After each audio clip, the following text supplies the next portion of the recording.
हम पढ़ रहे थे, रीड कर रहे थे। और आज जो हमारे पार्ट्स ऑफ बॉडी या बिलोंग करते हैं किस सेंस से? Nose smell, we can smell with my nose. Eye, we can sight with my eye, जी हम आप अपनी आँख से देखते हैं।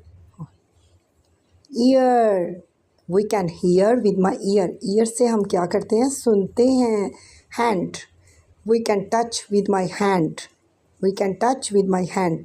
टोंग, आज का जो हमारा सेंस है, आज हम पार्ट्स ऑफ बॉडी पढ़ेंगे। पार्ट्स ऑफ बॉडी हमारा जो हमारी टोंग है वो किससे बिलोंग करती है? Taste. Yes, we can taste with my tongue, we can taste with my Tong.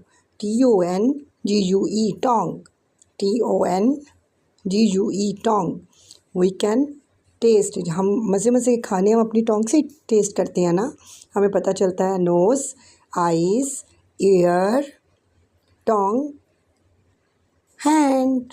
हो गया, अल्लाह हाफ़िज़।